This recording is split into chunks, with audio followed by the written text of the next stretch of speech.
The Tongue-Cut Sparrow and Other Stories, retold by Vinitha Ramchandani, narrated by Ranjan Kamath. The Tongue-Cut Sparrow and Other Stories. The Tongue-Cut Sparrow. Once upon a time there was a sparrow that was like no ordinary sparrow. He was a magical sparrow, and a talking one at that too. He belonged to a clan of magical beasts, and there were many like him in his community. Within the magical community there are rules and regulations, and one of them is that it is forbidden that magical beasts mingle with non-magical beings. The bird we are talking of loved the taste of adventure, and was curious to find out what non-magical beings did. One day, when he was grown up and had a family, he decided that it was time he did something that was considered unconventional. If not now, then when, he asked himself. He decided to start by flying a little beyond his normal route, a little out of the way, and then furthermore. He zapped himself out of his zone and was just getting over his fear of the unknown, flapping his wings from the stiffness that comes with nervousness, when he was shot. The arrow was not meant for him, but for a goose. So when he fell, no one looked for him. The hunter did not know that the bird he got was magical. Groaning at the missed opportunity of pinning down a goose, the hunter walked away. The person who did find the sparrow, who had not only lost quite a few feathers, but also a large amount of blood for a sparrow, was an old man who had come into the woods to look for special honey.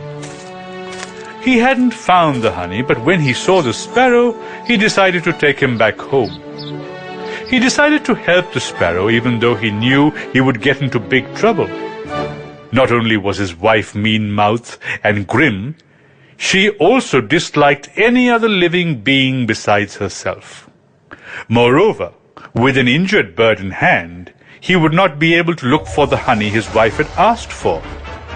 Big trouble. He was right. He always was.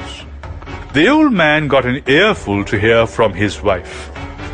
She recounted all the times he was stupid in his life, and made specific reference to the particular time he didn't accept the debt from a poor neighbor. But the old man begged to take care of the sparrow until his wing healed, promising to throw the bird out if he showed no signs of improvement in a day's time. But the sparrow recovered.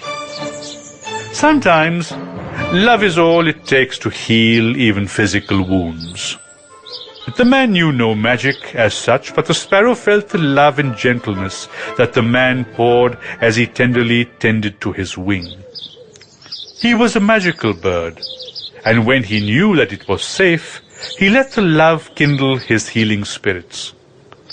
The sparrow grew well soon, but even though he could have left the old man, he didn't. Love often releases invisible chains that are stronger than the strongest metal. The sparrow was grateful to the man, and by now the bird also knew how terribly lonely the man was. And because he knew magic, the sparrow would visit his family in the magical woods every night by simply transferring himself in the time of thought. This way he stayed with the man in the day and with his family when the man went to sleep. The sparrow was happy, for he got all the adventure he wanted by leading this dual life. But the old man was happier still. He finally had someone to talk to.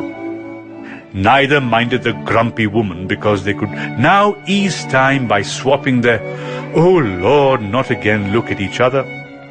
Just doing that made the man's spirits buoyant. With a son-like sparrow, the man's steps had turned jaunty, and often he would be found whistling quite a sparrow tune. The sparrow would have stayed on like this indefinitely. But something happened one day to change things for good. It so happened that the man had to leave for the forest.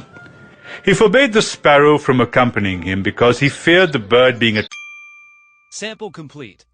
Ready to continue?